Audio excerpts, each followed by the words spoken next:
Hi, everybody. My name is Chase Nichols. We're here today on Dog Comet, or we could call it Super Farts for all I care, but we'll call it Dog Comet today for reference point sake. We have Vinny Eastwood here with us today. Vinny is, in my opinion, one of the most gifted and prolific interviewers out there.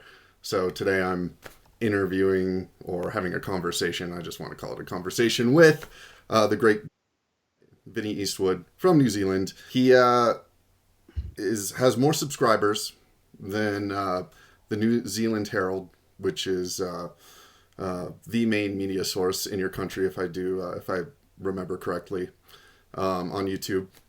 And he accomplished this all by himself, which I feel is pretty impressive. I've personally been connected to and learned about a lot of different other ways of thinking, introspection, conspiracy, what I'd call fact, or closer to reality than what we know through you. Some of those people being Mark Passio, I learned about through you. Andrew Bartzis, I learned about through you. I think even Sasha Stone, and that's just a handful of the many, many people I've learned about through you. So, Vinny, why don't you tell us about yourself? That's how I normally start my show, because everybody loves talking about themselves, don't they? Well, I started my little YouTube channel back in 2008. I quit my job working for a telecommunications company that gave me like a 20 grand. So I was just like, well, that's good for a month. I'm going to retire. First and biggest paycheck I've ever had, and that was the excuse and the motivation that I needed to quit my job, buy the iMac and the tripod and the little handy cam, and just go out, start filming protests, public meetings, and that's really what actually facilitated my awakening. Because when you talk to the people who are holding the megaphones or the microphones or speaking at protests and things like that, you find out that there's a freaking heck of a lot more to learn than just a 30-second soundbite that you see on the news. And that became apparent really, really, really quickly, like day one. I mean, I already knew the media was BS, but I just didn't know how much they weren't telling you. And I started to find out, and it's really unfortunate because there's so many people who follow me who don't listen to every single one of my shows. They don't watch every single one of my videos, so they don't know what I know. They don't know that they don't know what I know. And that's really quite frustrating because I've gone through so many different people and different topics that to view them all will radically change the person that you are. And I had this conversation on my on Facebook the other day. And I said, okay, when I post up my show, do you just read the title and the description and then move on? Or do you actually listen to the show? And so naturally, there were very, very few replies letting me know that, no, they didn't actually listen to the shows. No, that subject doesn't interest them. No, that person doesn't interest them. And so they switch off and don't learn anything, ever, right? That's the whole mentality of the world right now. I only want to research what I want to research. I only want to know what I already know. I only want to do that. And my show is the exact antithesis to that, like the precise antithesis. Vinny, why don't you research anybody who comes on your show first? Well, what you mean, other than preventing bias from being built up in my mind against or in favor of somebody before I've even had a chance to actually talk to them and have a conversation with them like a real human being? Maybe that's a good reason enough. Why do you keep listening to everybody who has contrary views to your own? Because I don't want to become myopic, I mean, jeepers creepers, man. It's almost like people are very comfortable knowing what they know already, and it frustrates the living hell out of me because I want to know as much as humanly possible. There are times when I'm overloaded and I have to take a break, etc., from this crap, because it's when you're changing yourself by learning at a geometric rate from people who are, in general, older, wiser, and or more experienced than yourself, it is difficult to maintain a sense of calm and cool as all of the things that you initially use to interpret your reality start to evaporate like water in the sun, right? And that's what it is. You feel dry, you feel empty, learning sometimes. And that's the sign that you've learned a bit too much this year and you need to take a little bit of time off, bro. And so I pride myself on being like, the balanced, unbalanced truther. I've been guilty a little bit of what you were just mentioning, like seeking out some of only the things I want to, that I'm interested in already, like reinforcing what I already know and experience. But that's also what I've learned and respect about you is like, all right, I get uncomfortable with my own lack of expanding. And so then I seek out and purposely seek out something that I don't necessarily want to hear or agree with. And that's part of this process. It's part of the awakening. And I don't know if you remember, it was a few years ago, I connected with you and helped. I wanted to be a part of this, and I helped edited a few videos for you. But I was like, I was struggling at the time financially, and then I couldn't, I couldn't offer anymore because I had to make money, like survive. And I felt like bad about that, but it was I've reached this place now, finding that balance in my life where I've gotten to the certain point of being awakened or aware, but it's also freed me as far as like I'm also more financially stable because I was moving into my own truth. And whether you want to consider that like a practical 3D thing or like more of like a spiritual awakening support kind of a thing, that's up to whoever's listening. But that's where I'm at now. And now I have time to make my own videos, edit, and take my time doing it and not have to worry about any, and again, this is not to take from what you do. You rely on donations. I don't have to, but the trade-off is I can't do this full time. So well, there's two choices. Actually, there's more than two. There's always more than two choices with everything. There's usually the two that are obvious that you can see, and then there's the 10,000 other choices that you don't see. And so when it comes to, being, I don't like to use the word professional because I've been professional in the past. I've seen professionals and what they do. As far as I know, professionals have been running society for quite some time, and that hasn't been working out terribly well for anybody. Thus, it's kind of a bit more amateurish what I do because it's about fun, right? And that's the thing. Truthers forget this. Are you having fun? Did you have a good day today? Okay? Did you go to a protest just to berate people and be a dick? You did? Okay. Was that real fun for you? Mm-hmm. No, I got splashed by a bottle of Coke by those bloody socialists. Well, that's a learning curve then, isn't it, brother? It's all of life is a learning curve. And we're talking about like this three-dimensional thing. So in my 3D world, I was just thinking about this before coming on the show. It's like, what are my basic freaking 3D needs? Okay, I need a roof over my head. Got it. I need a strong internet connection. Got it. I need the technology to be able to do my work. Got it. Right, now that's just in terms of doing my work. But in terms of my life, I need clean water with no fluoride in it. I need good food that isn't manufactured with GMOs and things in it. And to live just with those basic requirements that I have, just those ones I've listed, is incredibly expensive in our modern world. I'm not eating toxic food, not drinking toxic water, and I've got probably one of the top tier pieces of technology sets in the truth movement for an operation of my size. And all of this has been given to me via donations. And I didn't just go out thinking, donations will pay for everything. I started off like everybody else going, I want to get advertisers, I want to get this, that, and the other. But I used to be a salesman, and I can't sell stuff anymore. I got too badly traumatized by it.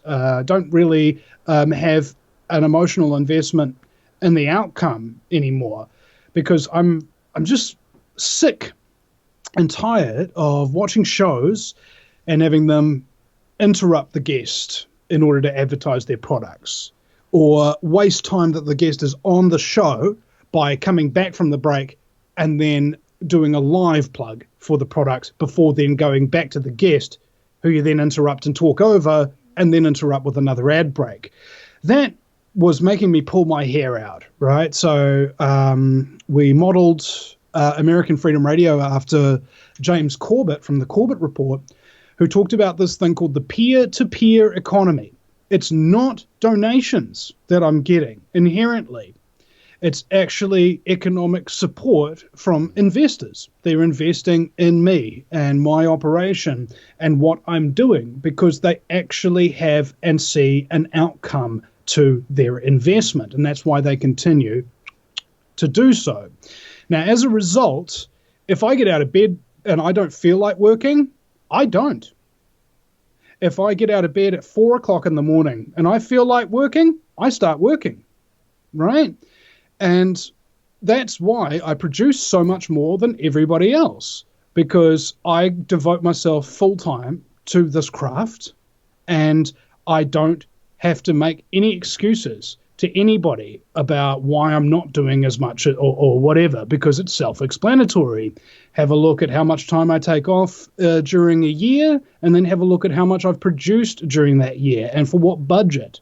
So if I'm living on, I think about maybe 18,000 New Zealand dollars a year, that's roughly 9,000 US dollars a year, and I produce hours of HD video content every week that is finely tuned and edited, and one of the best, most open format radio show interviews in the world, right?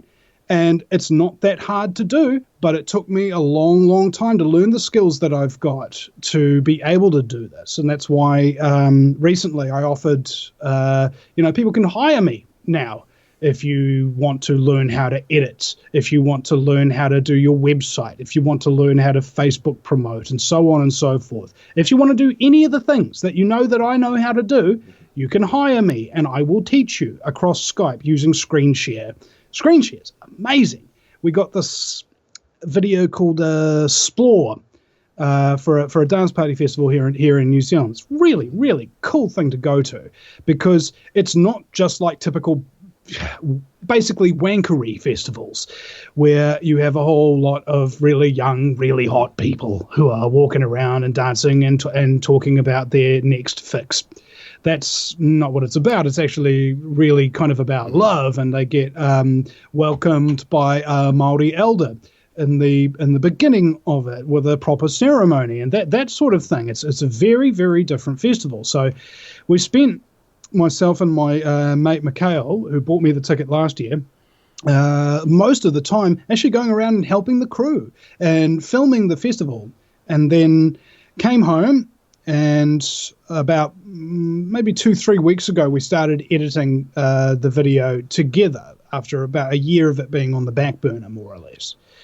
And he was in his place, didn't have to leave. He was in his nice, comfy, lazy boy, watching me edit my thing, full screen. He can see my screen, and it's beautiful, right? We've reduced the travel costs to zero. Mm-hmm. We've reduced the input costs to zero. Mm-hmm. That's why I'm able to produce such high-quality content at virtually zero cost, because I'm cutting corners in every single way that can be done. That's why I also work so much faster than everybody else. I'll get, let's say I do a 2-hour show and there's 2 camera angles on me, 1 camera angle on the guest, plus I have to add in my green screen background, and I also have to cut from my cameras to the guest camera, and so on and so forth over a 2-hour broadcast. Now, I can accomplish one of those now in less than 24 hours. Which would ordinarily take someone between 3 weeks and 3 months to do. And that's right. Just what happens when you just cut out the bullshit. And I think this is how the peer-to-peer economy was really supposed to be working for everybody. Because if you've got people who don't have to prove themselves anymore because it's self-evident that they're good at what they do and all they need is the time to do it, that's how the economy is really supposed to work, I think. So you sent a shout out on Facebook, which is why I saw it and I reached out, and you're just like, I'm ready to go. Let's start talking to people. And it just so happened you shared how you've had to stop several times, sometimes for several months, because some of the things you hear and some of the stories you hear from people are so horrible, they're like so horrific, that it just like shuts down your heart, basically. It's too much to bear. And I've heard, I've researched a good amount. I've heard a lot of stories myself, so I didn't need anyone to convince me, but I had an experience a few weeks ago where I spoke to somebody who was, and I'm not going to say who they were or where I was, but, and I wasn't expecting this to happen, but it just so happened this person was in a secret society, Illuminati family, and they were describing things that happened to their sibling and to themselves. And I'm empathic. I'm highly empathic, so I feel things. I pick up on things from people, whether I want to or not. And about 30 minutes into this story, I realized this person was full on telling the truth, and it hurt. Like it just pierced me straight to my core, and I didn't know how this person could even walk in this world functioning with the things that had happened to them. And I think it's really important to keep, it's like, I'm sure you get tired of repeating what you repeat. That's the thing. I don't repeat myself generally, and I actively try not to, because there's whole bunches of brainwashing techniques that I became aware of, and then suddenly realized, oh my God, I'm using these brainwashing techniques on my audience unconsciously. So as soon as I became conscious of the techniques, I stopped using them. But now, what's worse is that I know that I'm one of the only talk radio show hosts in the truth movement that doesn't use mind control techniques on their fucking audience. Right. Well, one of the things I'd like you to speak about is, to anyone listening, is that, these secret societies and some of the rituals that they enact and go through, that they're very real. And this happens to a lot of people, and it happens to children, torturing, sexual abuse, murder. And you've spoken to so many people that I'd like you to just go into that if you're cool with it. Into the satanic pedophile abuse and all that good stuff. Oh, okay. All right. Well, I've come up with this this thing called the Great Cycle, and what it's really kind of highlighted for me anyway is the way society actually truly works and why it works the way it does. And it's all about people's emotions and the personality disorders that they develop, right? It's narcissists, psychopaths, brainwashing, and cult indoctrination, followed by complex post-traumatic stress disorder. Now, a lot of educated people may understand one or more of these phenomenon in isolation, but they don't really know how each affects the other. So think about this. A narcissist requires attention and admiration.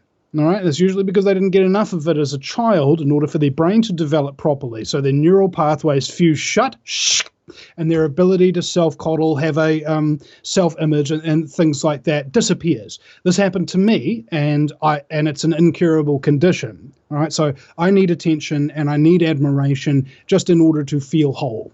Right, that's a weakness that narcissists have built into them, and the worst ones, on the other hand, imagine it's a spectrum as well. There's really bad ones over here and not so bad ones over here. I'm kind of in the not so bad, but teetering into the I could be really bad if I let myself sort of thing, I mean, they love themselves to the point of not caring about others.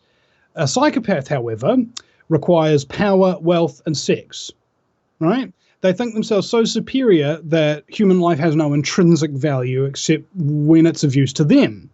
Both narcissists and psychopaths can be incredibly charming and persuasive, and they're capable of cheating, stealing, killing, sabotaging, manipulating, and lying convincingly about it without actually showing any remorse. And they frequently destroy the lives and reputations of anyone who really stands in their way, and thus often find themselves in the most powerful and influential positions of society.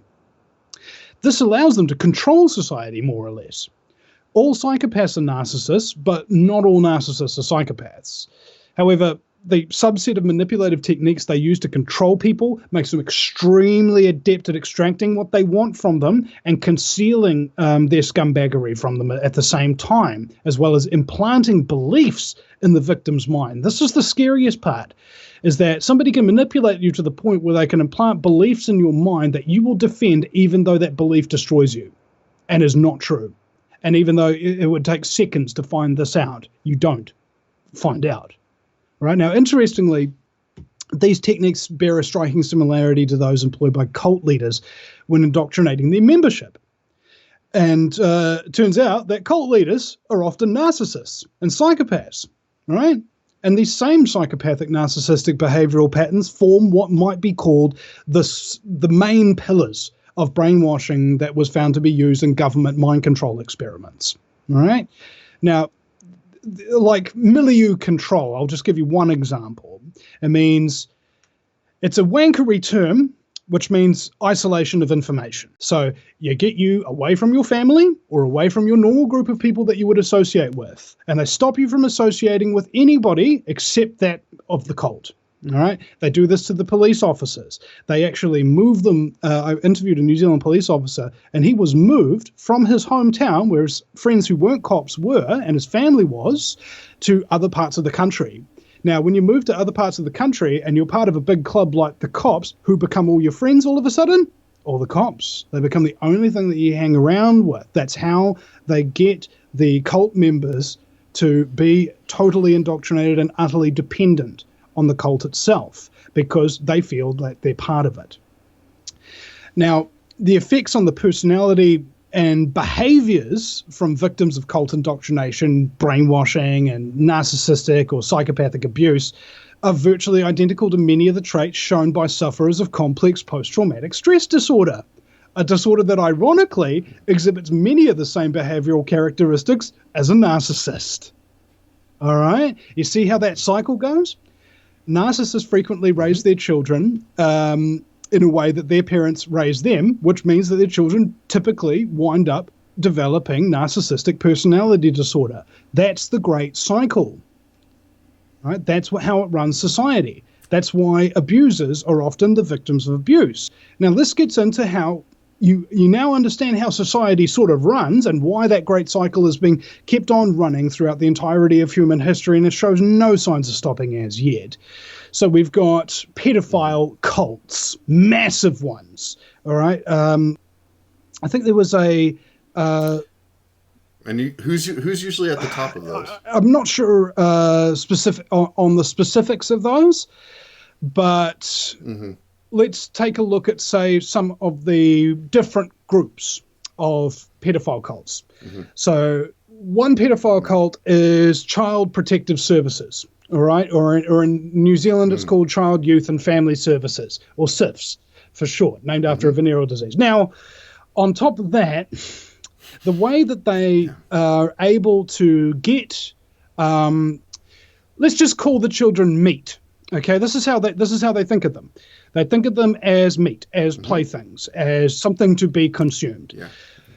So, try to get yourself in that mindset for a minute. You see a beautiful child that has infinite potential, that has the capacity for love, creativity, and truly all the things that make humanity beautiful. Reduce that to your sexual plaything, and only that, and that is its only value to you. All right? You feel that real sick feeling in the pit of your stomach right away, don't you? All right? Everybody does. Yes. Everybody yes. does, except malignant narcissists and psychopaths. Okay? Everybody feels sick to their stomach at the thought of that.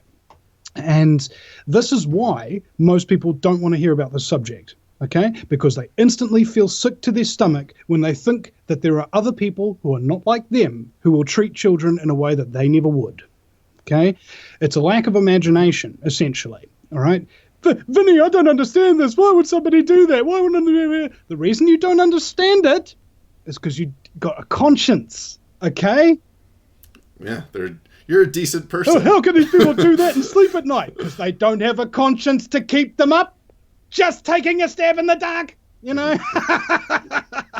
I mean, see, this is the problem that you're dealing with, is that if you don't understand your enemy, how are you ever going to fight them? But in order to understand your enemy, you need to go through a significant amount of trauma just by learning about it. Even if it didn't happen to you, even if it didn't happen to anybody you know, even if nobody you knew was involved, and you just interviewed people who only investigated it and never had anything done to them or anybody else in their family. That alone, that's 1, 2, 3, 4 degrees of separation from the act itself, and the trauma still exists. Okay? That's how painful, that's how damaging, and that's how controlling the pedophile cults are. Now, that's only child, youth, and family services. So they've got a quota. Now, let's say you want 20,000 Polynesian children, you want 10,000 Asian children, and you want 30,000 white children, and you want 40,000 black children. All right, the black children are prized very highly. So are the white children. All right. Now again, think of children as a commodity to be sold on the open market as sex slaves, more or less. Try to think of a human being not as something with a heart and a conscience and a soul worthy of respect, but think of it as a number. All right, think of it as this coffee cup. Imagine you had as much emotional attachment to this coffee cup as you did to a child who you're raping. All right? So they can do this, and they do. And the staff turnover rates are enormous in these institutions, because no good person with a conscience who goes in there with that public stated thing of, we're trying to help the children, and then they realize that they're not only not helping the children, they're actually killing them. They're actually selling them into human trafficking organizations and things like that. And so these people go like, okay, I'm out of here. And guess who remains? Only the scum, only the psychopaths. And the reason why this can continue to go on is because of the secrecy. I watched a BBC documentary about a few boys, and it's really heart-wrenching to see men who are 40, 45 years old, who were abused when they were like 11, still haven't told their parents about it, right? Because of the shame. Yeah. Right? Because this is how the pedophiles work. They shame you into silence. Oh, you must have wanted it. You see? That kind of mind game, that sort of sickness. This is how they remain concealed. You need power, opportunity, and secrecy to operate any kind of pedophile cult for a long period of time. Now, if you're a government agency, certainly got the power, and due to non-disclosure agreements and all that legal stuff and everything, everybody's more or less sworn to secrecy, and they've got access to children 24 hours a day. They've got the opportunity, and thus it becomes a pedophile cult pretty easily, right? And that's just the government ones. Then you get into the private pedophile groups, which are they're loosely affiliated with the other ones.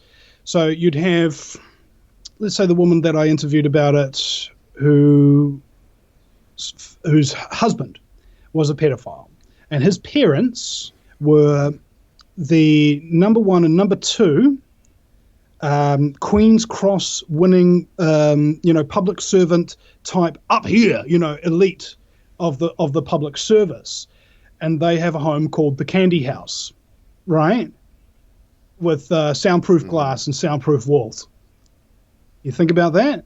freaking scary, right? Just the very, very mention of the word. And this is why people, again, I need to reiterate this. This is why people don't want to watch those episodes, all right? Because they don't want to know. And you can be forgiven for not wanting to know, but here's the frickin' point. If you don't know about it, how are you going to fight it? Okay? Sometimes, I think it was in Dante's Inferno, he said that sometimes when you travel into hell, hell comes back with you. Or when you look into hell, hell stares back at you. And this is the danger. One woman that I interviewed was investigating a pedophile cult called the Jesters. They were a particular Masonic lodge in the DC area who had strong donation ties to a children's burn unit. Okay, so the children who are away from their parents in a private thing, getting free health care for some reason, who then get taken on these big cruises with a bunch of old men into, like, say, Bahamian waters and what have you. All right, very, very nasty. Yeah. And she was so traumatized just by doing her investigations that she had to go see a counselor. Right? And this happens. That's why me personally, because I'm not willing to put my hands over my eyes or cover my ears and say, no, it's not happening. No, I don't believe it. No, I don't want to listen to it. Like the vast majority of people, because people are weak. All right. And people don't care. All right. And people are afraid.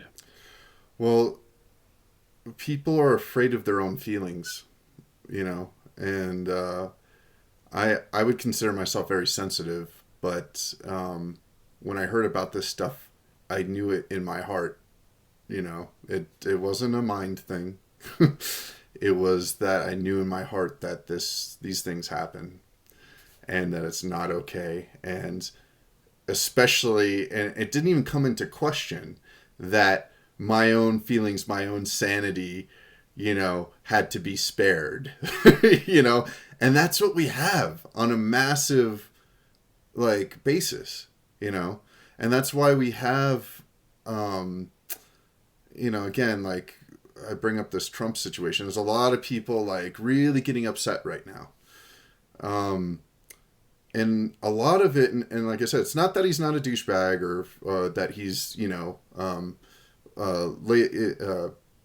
filled his cabinet with basically the supervillains from Batman. Well, with that, that goes on to an interview that I did with Douglas Dietrich. What was it? Pedophile rings pulling president's strings. All right. Now, this was a really, really tough interview to do because Douglas Dietrich is a military historian, and this is the third branch of pedophile cult. There's the government pedophile cult, private secret society pedophile cults, and the military pedophile cults. All right, more military too. Yeah. Now the military ones, and they go up in grades, of course. So the military ones, obviously the most powerful, obviously the most dangerous, obviously the ones with the most influence. So they're running.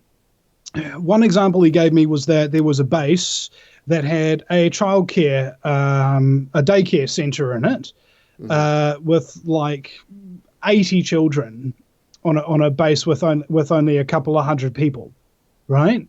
That doesn't make any sense. There's no way that there'd be that many people working there with that many children that needed to be taken care of in the daycare center. Now, what really became apparent about the true nature of this daycare center was when the children were emerging from it with 16 venereal diseases. All right, so not only were they being raped by somebody with sexually transmitted infections, they were being raped by as many as 10, 20, 30, 40 of them. All right? Yeah.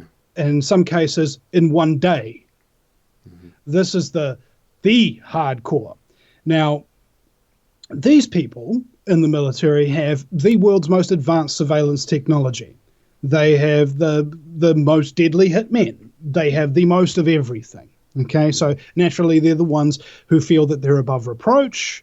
Naturally, they're the ones who would infiltrate most of the power centers of society and seek to control them in order to protect themselves.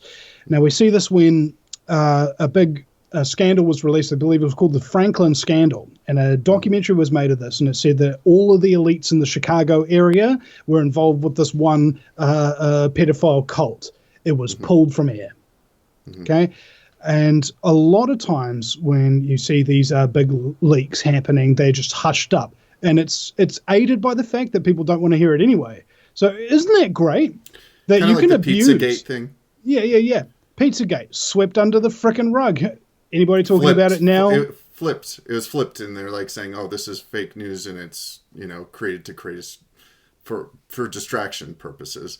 Which, Well, it serves a dual purpose, and that's good because you can release the truth to people whilst at the same time telling them that it's not the truth and encouraging them to ignore it. All right. Yeah. And when the bulk of the mainstream media do not cover it, and when the bulk of the alternative media, the big outlets don't cover it either, it disappears. All right, and more or less a opportunity to save children from being raped on an industrial scale disappears with it, because people don't want to frickin' hear about it. All right, and this is the thing, people don't want to hear the truth. I know that's very difficult for people to say, "Oh, I want to hear the truth." No, you don't. No, you don't. yeah. Okay, Right. my business is the truth, and I don't want to hear it. I know that I need to, so I force myself to listen to it. There's the difference. It's called having a moral obligation. Is this thing really painful to learn about? Yes. Is it true, though? Yes. I have to learn about it then. I don't really have a choice if I want to have a clear conscience and be able to get it to sleep at night. Because unfortunately, I haven't developed narcissism to the point of psychopathy, where my creativity disappears, where my conscience disappears, where my empathy disappears. I still have that, and I have it in spades. And so I think very, very similar to the way that these evil people do think. And that scares me, because it means that I could potentially, if at some point, get compromised and start working for the enemy, right? That is my greatest fear, that I will become the very enemy that I got into this fight to destroy. And it's only once I understood my enemy that I started to understand myself a bit more and start to put these little roadblocks in place. Roadblock number 1, listen to your heart. Does this feel right? Does this feel right? No, it doesn't. No, it doesn't. You shouldn't be doing it. Okay. And number 2, surround yourself with honorable, decent people who can pull you up on stuff if you start going awry. Those are the only 2 roadblocks I've got, and thus far I haven't turned evil. Thus far. Thus far. Yeah, and I again, I really admire and appreciate that about you. I have no official allegiance to any source or anyone because of that tendency for people to flip. I've only been really following this. I call it my accelerated awakening for like about 4 or 5 years now. And I've seen, just from the start of that, I've seen so many people of those people that I've followed flip. Or maybe they were that way the whole time and I just became aware of it. Right. But my allegiance is to humanity and to the freedom of all of humanity. And, as far as I can't perceive myself, in the future being flipped or, having even if I had a gun to my head and they're saying, you're not going to talk about this anymore. You're not going to do this, or else we're going to do this. Like, I don't feel like that could happen to me. I think that's why I started doing this recently, because I had to reach that point where I don't have the fear of, like, oh, there's pretty much nothing you can take from me that's going to compromise my values, because I don't mean to I'm not trying to sound like a badass or anything, but I am prepared to die. Like, I'm living my life in a way now where I could die at any moment and I am content with who I am and what I'm doing. And most people are nowhere near that or even thinking about going down that path. They want to be comfortable. They want to keep following and trusting the system that we were born into.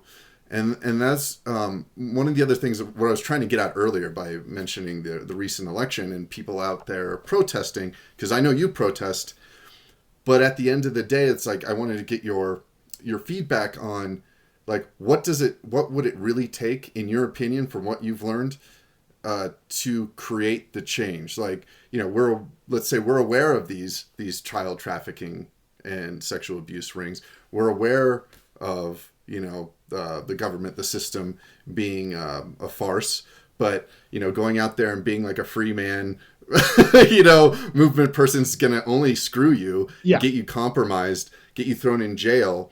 So like, what are some practical, have you come up with, have you heard of, have you spoken to anybody that has given practical steps to undoing the system, or would it really take a massive, like an awakening, like information influx and that hits everybody at once and so everyone's on the same page? It's the trauma process. Okay. So it goes denial, anger, bargaining, depression, acceptance. Right now, not everybody goes through the whole process. Some people skip things, and not everybody reaches acceptance either. All right. And for my money, I would bet that probably the vast majority of the population is stuck in stage one, the denial stage. No, there's no such thing as pedophile cults. No, there's no such thing as authority misusing their power. No, there's no such thing as a criminal banking cartel, so on and so forth. Right.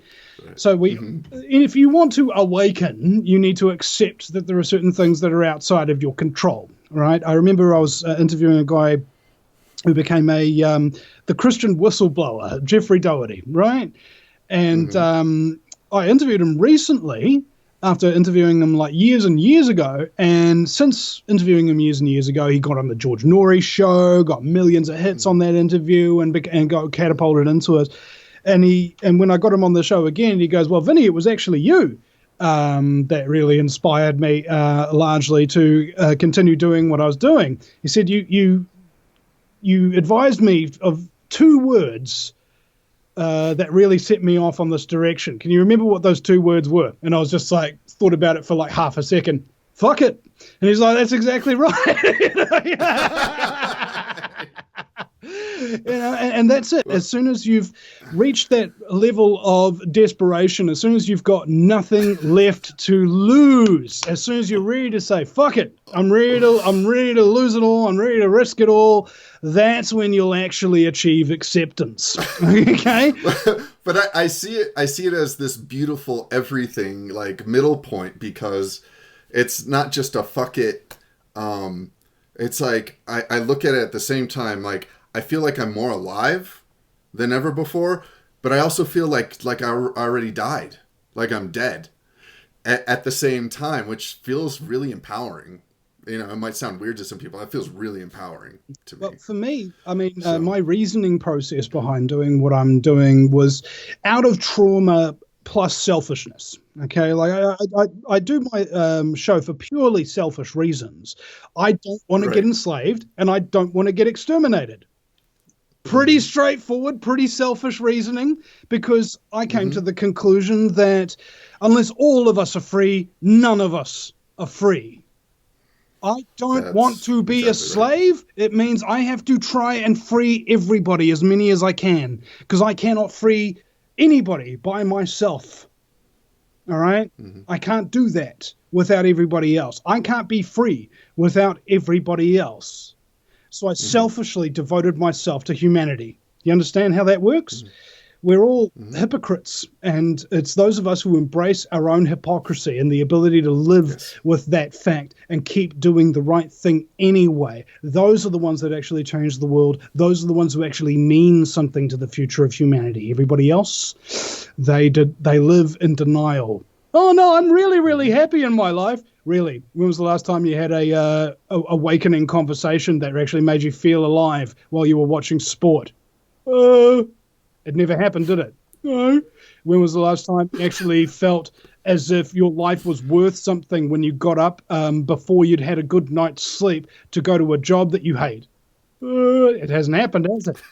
You see, when you get these things into perspective, you suddenly realize that not only are the vast majority of the things that you believe bullshit, but the vast majority of the things that you value are fucking worthless. All right? And the most valuable lessons you will ever learn in your life will generally be the ones that cost you the most, that you regret learning. Mm-hmm. Yeah. Yeah.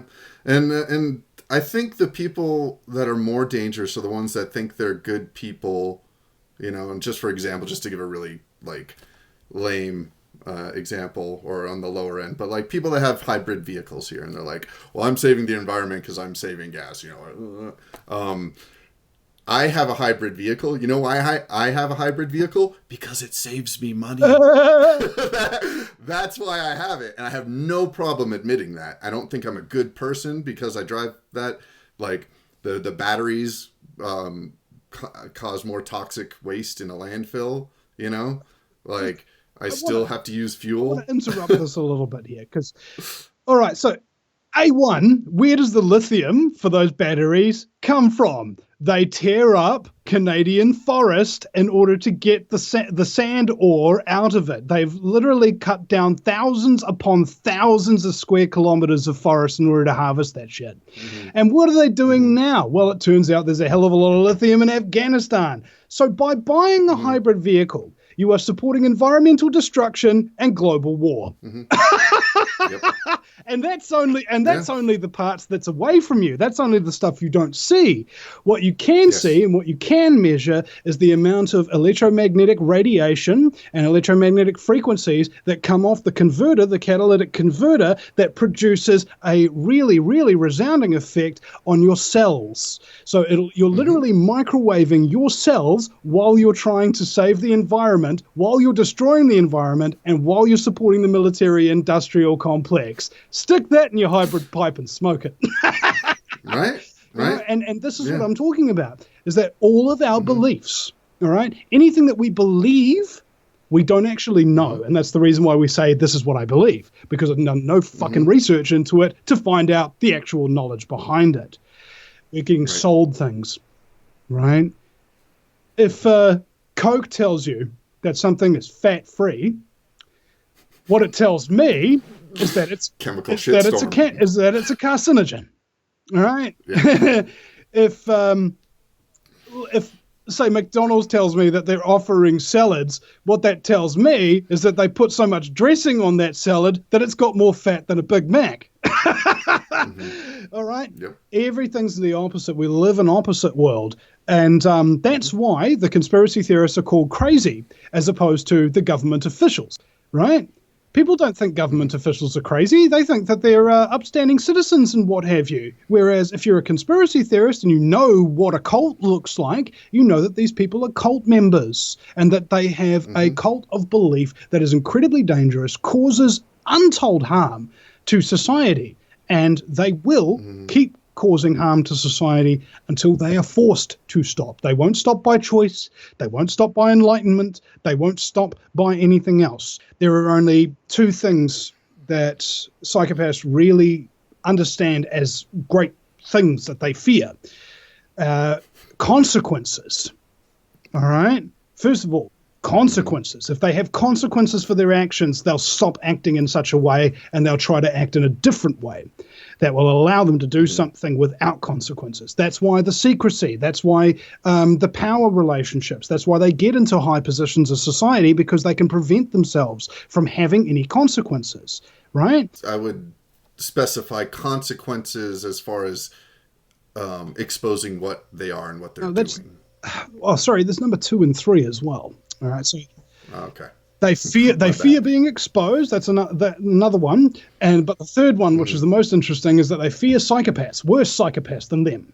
All right, because they know that this person follows as little rules as they do. That this person will make up any lie that they would, and probably do an even worse one, and probably do it. You see what I'm saying? Now this is the real difficult thing, because I was a big fan of the Riddick movies and things like that when they came out. And there's this great quote in the Chronicles of Riddick. In dark times, evil would normally be fought by good. But in times like these, it must be fought by another kind of evil. Now, I took that to heart to a large degree because I see a whole lot of the same personality characteristics in narcissists and psychopaths that I see and fear in myself. And thus I feel like, let's say I've either put a projection up to say that I'm a bad person and therefore I need to pay comeuppance for the bad person that I am by doing a whole bunch of good things, okay? And to fight against evil because good people would get destroyed doing the same thing that I'm doing. And I can evidence that because there's not a single fucking person in this whole country of New Zealand who's doing anything like or anything close or anything even remotely similar to what I'm doing. Okay? Nobody. All right? Mm-hmm. Tell me. But to be fair, there's only like less than 4 million people in your entire country. 4 million people. Right? And only one of them makes YouTube videos and radio shows regularly exposing the New World Order. Only one. Does that make me proud to be a New Zealander? No! That makes me feel freaking ashamed. And it pisses me off that I'm still, after 10 years pretty much, I'm still the only one. It's not that I'm the biggest. It's that I'm the only one. That's what really frustrates me. And I had to go overseas. I had to be offered an American talk show. I had to have an American producer in order to even achieve this level of stuff. That is how backward a little redneck country like New Zealand really is. People think we're worldly or what have you. No. Okay? Anybody who lives in America knows that alcohol and sports is the culture. And it dumbs people down and distracts them from everything important. You think you've got a problem with alcohol and sports? Come to New Zealand, buddy. Yeah, I recall you, I was watching a recent interview when you were talking about, and I wasn't even aware of it, but you're saying like, people think, New Zealand's all pristine and clean, and he's like, you were saying that you have just as many chemtrails, and you have, that poison you were talking about being poured into the bush, into the, the streams. Compound 1080, which I didn't know about.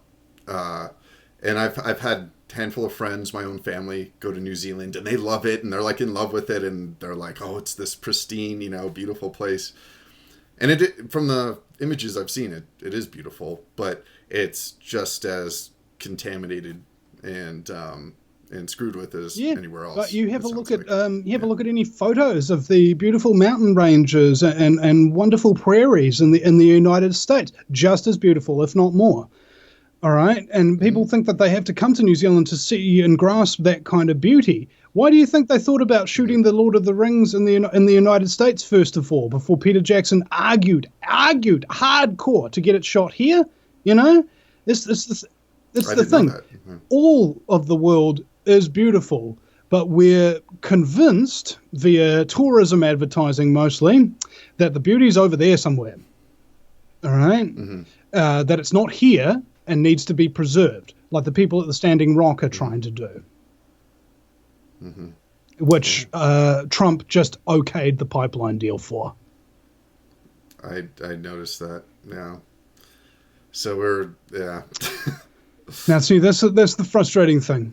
When you warn people, when you tell people, when you give them advice, you give them sound facts or whatever, not only do they ignore you, but they do the exact opposite of what you recommend that they do, and they make the situation worse. Now, I was interviewing somebody a while back, and I just is getting around to editing the video now. I've got such a huge backlog with Aidan Killian, who's an Irish comedian. And we're talking about this concept of when you're telling people the truth, how do you weaponize it to the point where you can actually wake them up, right? How could you say a phrase that is so well structured, so well backed up with its own logic that it could not be denied? And we both arrived at the inescapable conclusion, no such methodology exists. I was going to say, I don't think that exists. Exactly. Now, that means I fall back on an approach that I've been doing for a long time. It's called the seventh man. And Aidan Killian said something very similar to this on the show. He talked about if you've got a placard of truth, you hold it there, people go, nah. But you keep holding it, and you keep holding it, and you do not drop it because it's the truth. You keep holding that placard, and every single time when people walk by you denying it, their denial gets lessened ever so slightly. Okay? Now, I called it the seventh man phenomenon. So, first person comes up to you, you tell them something that's contrary to their current belief structure, they go, fuck off, you're a conspiracy theorist. Okay. A second person comes up to them, not you saying the same thing twice, but a second person comes up and says the exact same thing to them that's contrary to their belief structure. You're a conspiracy theorist, fuck off. But by the time the seventh person comes round to them, statistically speaking, that's when they have a chance for that belief structure to be overturned. Okay? Now, what that means on a very practical level is that if you are a truther, if you know the truth, and you see something happening in front of you, you see a mother at a cafe with an iPad next to her newborn baby's skull. And you say, hey, did you know that wireless electric radiation penetrates a baby's skull and can cause brain damage later in life? Fuck off, you're a conspiracy theorist. Okay. Maybe somebody else will say it. But you, the person who knows the truth, who sees the thing in front of you, have an obligation to say something. You only have to say something. You don't have to convince them. They don't have to like it. But you have to say something. You have to play your part. You might be the seventh man, okay? You might be the first. But as long as you play your part and consider that a responsibility, you're doing well. Yeah, I tell people, and a lot of people like you, so you don't have to have a radio show, you don't have to have a YouTube channel. What I've been doing for the past several years before I started this, and this is very fresh for me, is I've been having a lot of person-on-person conversations, which I think are way more powerful, honestly. And I've been attracting people ready to hear the truth or something contrary to what they've been programmed with.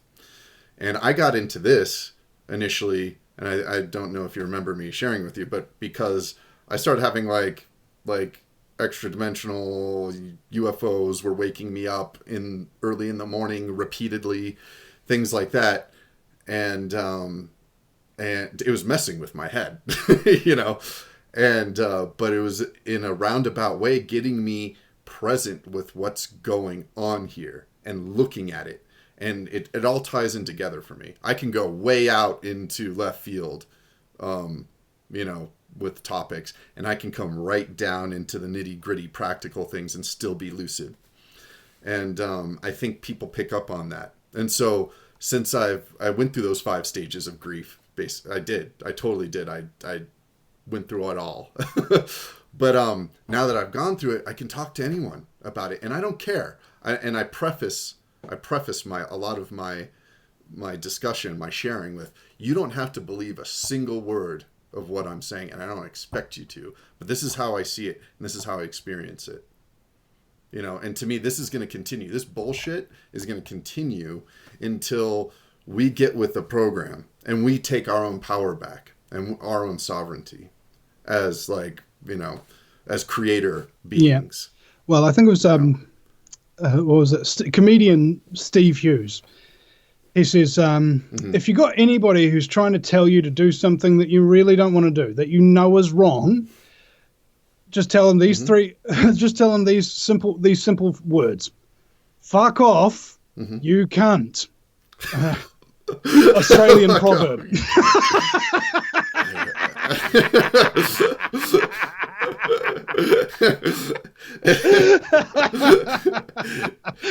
If you can be as blunt as possible. The problem with everybody is that we're so sensitive and we get worked up about everything that doesn't matter. And the problem is that because we get worked up about things that don't matter, we don't go to work doing anything that does. Mm-hmm. Well, when you're talking about the example of the mother and the baby with the head by the iPad, and at least in this culture, the reason why they would tell you to fuck off or ignore you or whatever is not I would assume from what I've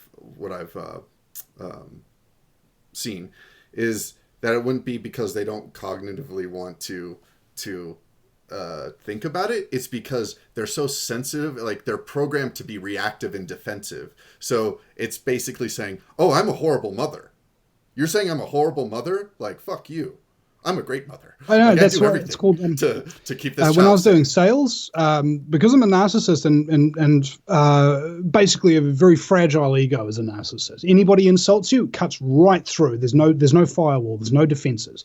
It emotionally hurts very, very easily. And that's why doing this job takes a lot out of me, because I take a shockingly large amount of trolling and abuse on Facebook and YouTube. But when you... I've seen it. I've witnessed it. But when you stop having an emotional attachment to the outcome, that's when you actually reach that state of peace. Okay, I call it the information grenade approach. You pull the pin, you chuck it in, and hopefully it blows up in their face later. You just walk away out of the blast radius before they've got even really a chance to react. Give them a little factoid, and if it takes root, that's good. If not your fault, not your problem. Could I bother you for just one final thought? What if you could impart anything to anyone from this that's been watching this discussion? If you want to be perfectionist, you're never going to get anything finished. Do something to the best of your ability right then. Don't agonize over it. Release it, and then go on to the next thing. Okay? Release. Go on to the next thing. Record. Edit, release, go on to the next thing.